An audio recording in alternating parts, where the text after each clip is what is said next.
Welcome to Syndication Attorney Field Notes with Tilden Moschetti, a plain English guide for sponsors and issuers raising private capital. Production note: this episode uses an authorized synthetic version of Tilden Moschetti's voice. This is Syndication Attorney Field Notes. I'm Tilden Moschetti. Today's note is about what actually makes an offering a Regulation D offering and what documents you really need to run one. Sponsors often assume that if they're only raising from accredited investors, they can skip the disclosure document and just use a pitch deck. Here's the problem with that. Let me start with the two assumptions I hear most often, because they're both wrong, and they're wrong in opposite directions. The first one goes like this. A sponsor thinks their legal documents are part of the sales pitch. They want the operating agreement to sound exciting. They want the PPM to read like marketing copy. That's not what these documents are for. Your documents don't sell the deal. Your pitch sells the deal. The second assumption is the more dangerous one. A sponsor says, I'm only raising from accredited investors under Rule 506C. The rule doesn't strictly require me to hand out a full private placement memorandum. So can't I just save time and money and use my slide deck and a bare-bones LLC agreement?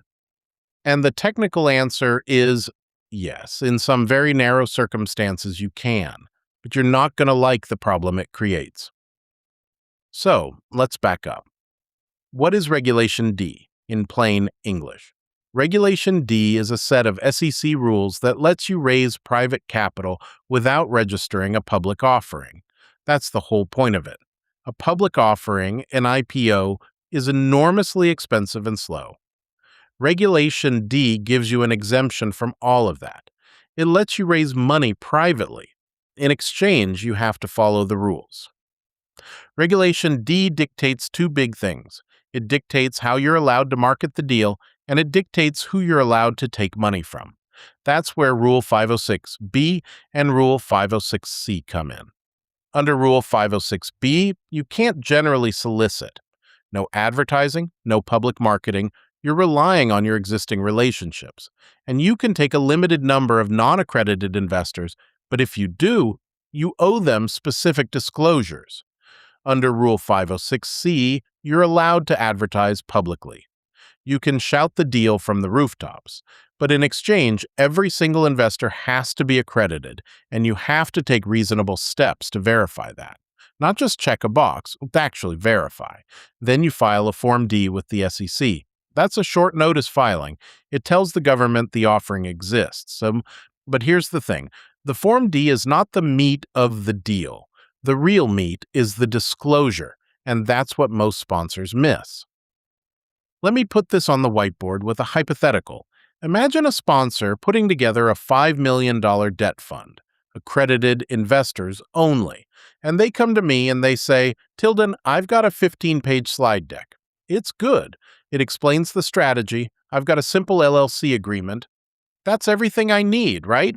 Everyone's accredited. Let's just close the money.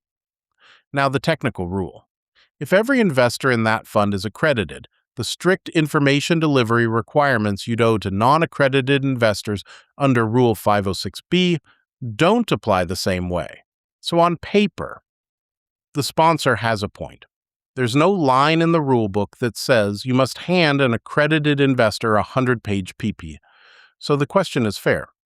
Can I just use my pitch deck and my operating agreement? And here's where a loud and smart part ways. I would never recommend skipping the PPM here, almost never. And the reason has nothing to do with the specific disclosure checklist under 506B.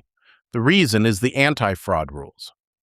Those apply to everybody, all the time, accredited or not. Doesn't matter how wealthy your investor is. You're not allowed to leave out material information or paint a misleading picture.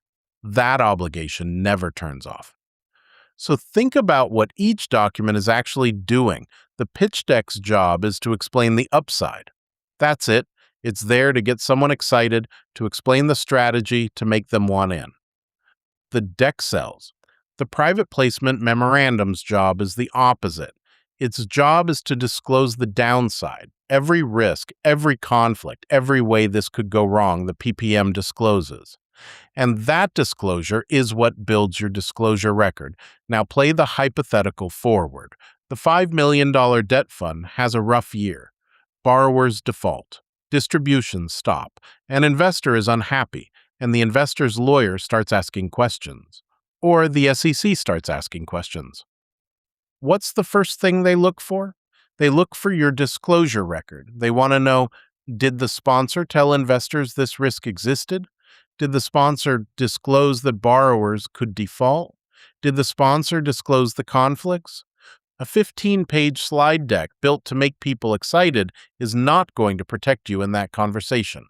In fact, it might do the opposite, because the deck was designed to sell, not to warn. And if the only written record is the thing that sold the deal, you have no protective baseline. The PPM is your baseline. It's the document that says in writing, before anyone wired $1, here is exactly how this could go wrong, and you accepted that risk. Without it, you're standing there with a marketing document and no defense. So here's the takeaway. Stop trying to make your legal documents sound like marketing, and stop assuming that accredited investors let you off the hook for disclosure. Those are two separate jobs. Build a clean, compliant pitch deck for the sales process, let that do the selling, and pair it with a real set of legal documents, a proper private placement memorandum, an operating agreement, and a subscription agreement. The deck sells, the PPM protects. If it were me before I raised a single dollar, I'd get the risks on paper. All of them. Not because a rule technically forces you to in every situation, but because that written record is the only thing standing between you and a fraud claim when a deal goes sideways. Get the risks documented, then go raise the money and run the business with confidence. That's the note for today. Thank you for listening. Find the related article and more practical Regulation D resources at moschettilaw.com.